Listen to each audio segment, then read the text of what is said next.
Olá, este é o News Pulse na UA TV. Eu sou o Henrique. Muito obrigado por estar conosco e seja bem-vindo ao programa. No episódio de hoje, Putin exige que a Ucrânia entregue terras antes de ele recuar. Isso e muito mais absurdos desmascarados. Até hoje, as forças ucranianas conseguiram deter o avanço russo e cortar o suprimento russo nos principais eixos. Descubra como funciona a cooperação militar entre a Ucrânia e seus parceiros europeus. No dia 27 de novembro, Putin fez um discurso inflamado direcionado aos chefes e gestores da propaganda russa em Bishkek, capital do Quirguistão, onde está acontecendo a cúpula da OTSC, caso você não soubesse disso. Nessa coletiva, ele fez, entre outras coisas, a seguinte declaração: se as tropas ucranianas deixarem os territórios que ocupam, então as hostilidades vão parar. Se não saírem, vamos conseguir isso por meios militares. É só isso. Fim da citação. Então, mais uma vez, o czar russo exige a retirada das forças ucranianas dos territórios ucranianos como condição para um cessar-fogo na Ucrânia, numa guerra que a Rússia começou, e tudo isso controlando menos território agora do que controlava há 4 anos. Além disso, Sua Majestade Soviética afirmou vagamente que o plano de paz dos Estados Unidos, citando, poderia ser usado como base para futuros acordos, mas seria indelicado da minha parte, diz Putin. Falar agora sobre qualquer versão final disso, já que elas não existem, também seria bastante indelicado falar pelo Putin sobre o próprio plano de paz dele, mas isso já vazou pelo Witkoff. O ditador russo também afirmou que os Estados Unidos levam em consideração a posição do Kremlin, enquanto o próprio Putin deixou claro a intenção de continuar enrolando qualquer negociação até o ponto do absurdo. Citando novamente, algumas coisas são de importância fundamental e, no geral, vemos que o lado americano, de certa forma, leva em conta a nossa posição, diz Putin, que discutimos antes de Anchorage e depois do Alasca. Em algum momento, definitivamente precisamos sentar e discutir seriamente questões concretas. Tudo precisa ser traduzido para a linguagem diplomática. Fim da citação. Enquanto a língua russa está sendo traduzida, a Rússia simplesmente continua assassinando civis na Ucrânia todos os dias. Putin também disse que as preocupações da Europa sobre o risco de ataques russos são engraçadas para ele. Nunca tivemos a intenção, disse ele, mas se eles, os europeus, querem ouvir isso de nós, vamos formalizar, sem problema. Se isso foi incutido na consciência pública lá, se eles assustaram seus cidadãos na Europa e querem ouvir que não vamos atacar e que não temos planos agressivos em relação à Europa, diz Putin. Tudo bem, vamos realmente formalizar isso de qualquer maneira. Meu Deus, que alívio incrível para toda a Europa, né? Finalmente, temos agora outra chance de nos entregar a confiança em alguém que abertamente cospe em cada uma das leis internacionais, dos memorandos de Budapeste às leis e costumes de guerra. No programa dele, Putin chamou a Crimeia e o Donbás de questões-chave nas negociações com os Estados Unidos. Isso deveria ser o tema das nossas negociações com o lado americano. Esse é um dos pontos-chave, disse o ditador, em resposta a uma pergunta sobre a ideia dos Estados Unidos de reconhecer a ocupação russa dos territórios ucranianos de fato, mas não de jure. Mais uma vez, o ditador russo traduziu e reforçou a narrativa manipuladora de que o presidente ucraniano Volodymyr Zelensky, de alguma forma, perdeu sua legitimidade.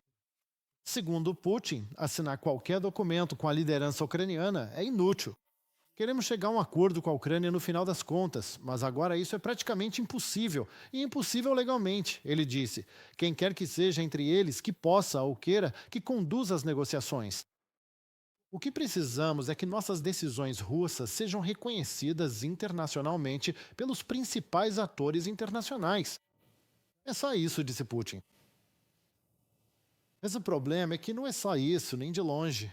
Vamos só passar rapidamente por algumas reações do lado da mídia. Por exemplo, a BBC explica isso de forma direta.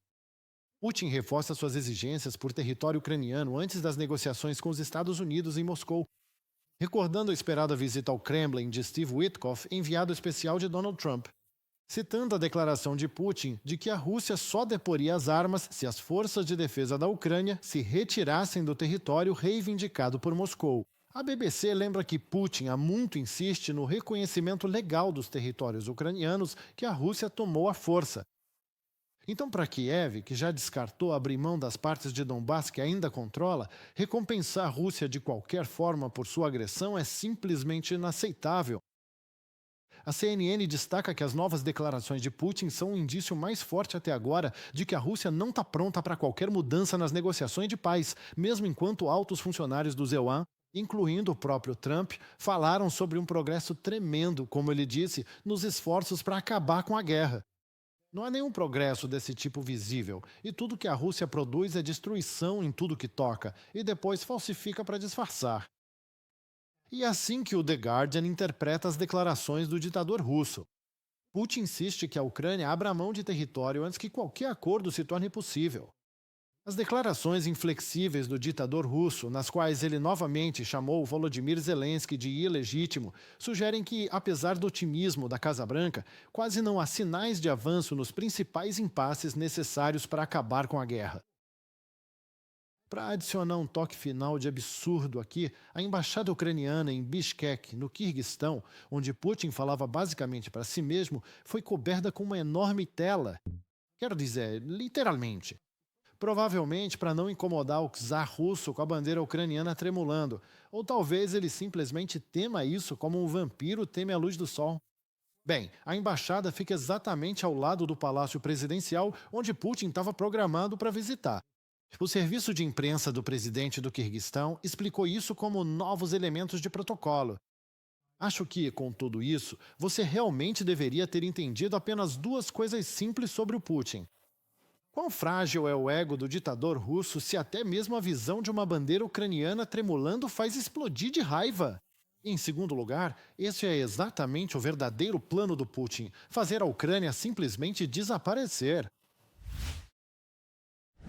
Viktor Orbán se encontrou com Putin hoje. Ele anunciou que estava indo para a capital russa para garantir o fornecimento de energia acessível para a Hungria durante o inverno e o próximo ano. Em vez de sua habitual entrevista de rádio às sextas-feiras, Orbán fez uma declaração à imprensa afirmando que esta é uma batalha importante com flutuações significativas em toda a Europa.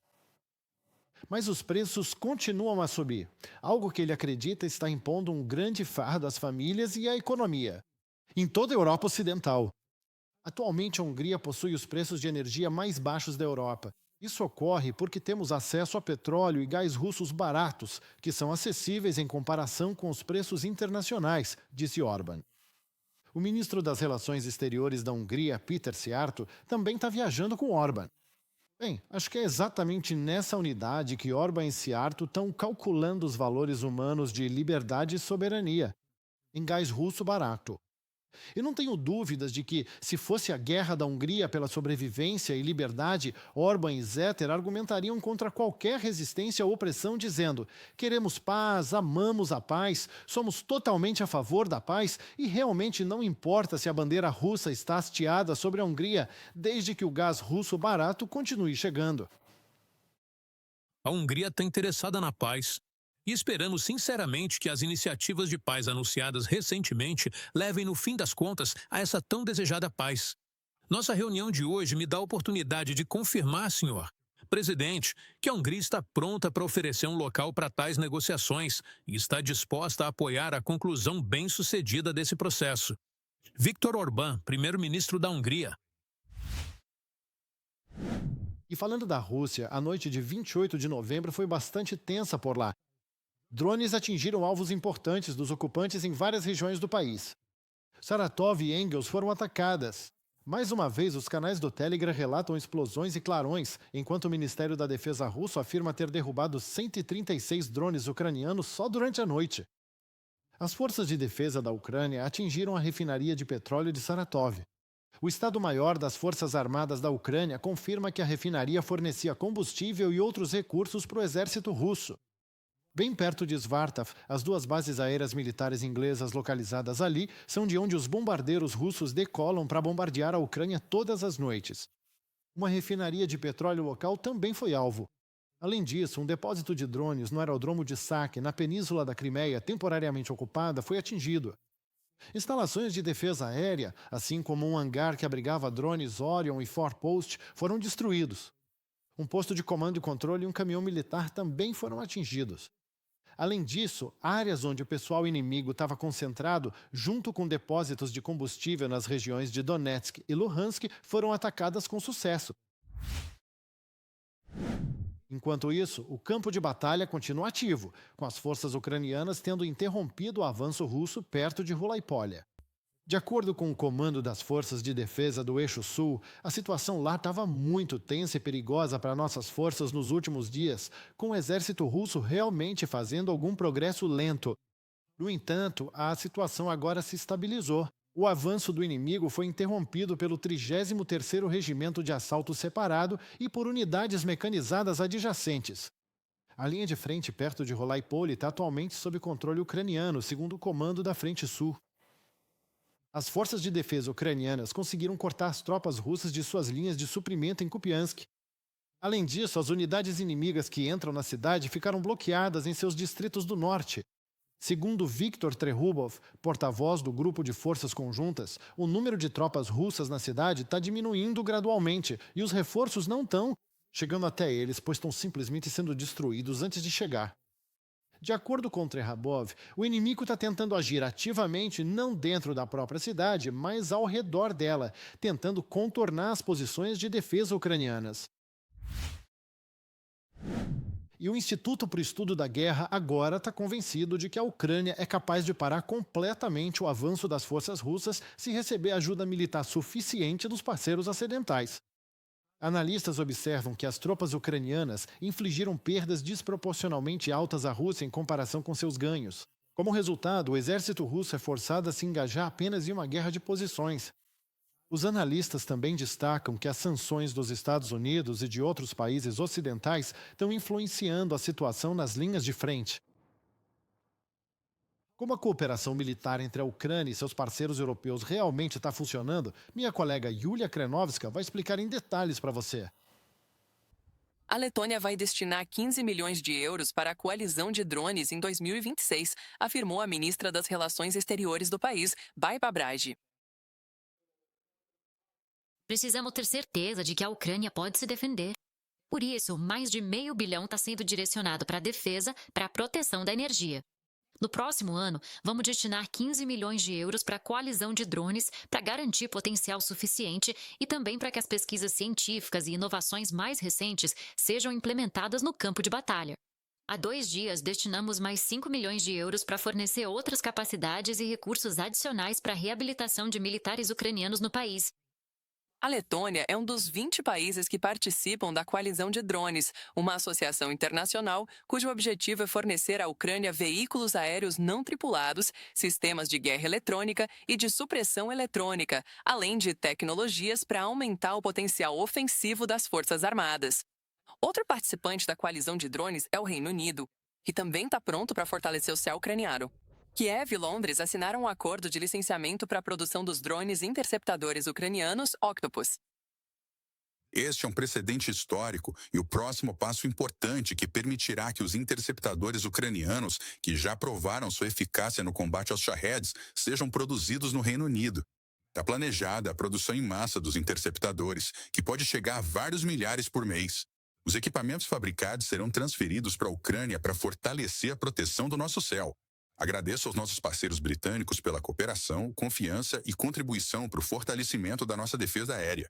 Denis Shmyhal, ministra da Defesa da Ucrânia, no Facebook. Espera-se que, até o final deste ano, a Ucrânia possa receber um adicional de 5 bilhões de dólares em ajuda militar de parceiros, no âmbito do programa de apoio Pearl, informou o secretário-geral da OTAN, Mark Rutte. Este é um equipamento crucial sendo enviado para a Ucrânia. Os europeus contribuíram significativamente nos últimos anos, mas há certas capacidades que apenas os EUA podem fornecer. O presidente Trump concordou em garantir que o Canadá e os aliados europeus financiem armas americanas. Estamos no caminho certo para entregar todas as armas à Ucrânia. Mas não é só a iniciativa Pearl. Também existe a iniciativa de munição tcheca e os esforços da Lituânia e da Dinamarca para comprar da indústria de defesa da Ucrânia. Mark Rutte, secretário-geral da OTAN, em uma publicação do El País.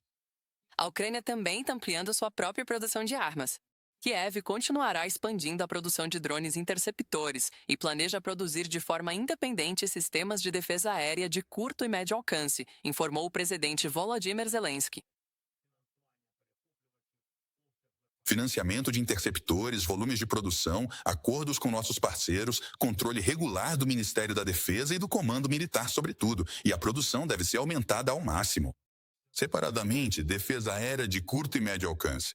Isso é o que é necessário tanto para a linha de frente quanto para proteger as instalações de energia. Atualizamos as necessidades e vamos aumentar a produção de acordo. Nossa produção ucraniana é uma garantia de proteção. Os ucranianos não devem depender se algo pode ser encontrado no mercado mundial ou nos estoques dos parceiros. As tarefas de produção devem ser concluídas no prazo. A responsabilidade pessoal por isso está presente em todos os níveis. Nos últimos 3 anos, o complexo industrial de defesa ucraniano se transformou em uma indústria poderosa e inovadora, afirmou a vice-ministra da Defesa da Ucrânia, Anna Gvozdyar. Ela observou que, em 2025, a capacidade do setor aumentou para 35 bilhões de dólares, enquanto em 2022 esse valor era de 1 bilhão de dólares. Atualmente, cerca de 900 empresas de defesa operam na Ucrânia, a maioria delas empresas privadas. Kiev aumentou significativamente a produção de munições, armas de mísseis e veículos aéreos não tripulados inovadores, relatado por Yulia Honovska, o ATV News.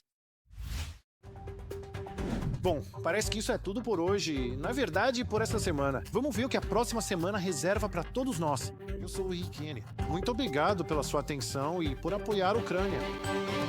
Por favor, não se esqueça de se inscrever no nosso canal para ficar por dentro do que está acontecendo no mundo, apresentado por nós, o ATV, sempre com uma perspectiva ucraniana. Obrigado, até logo, nos vemos em breve.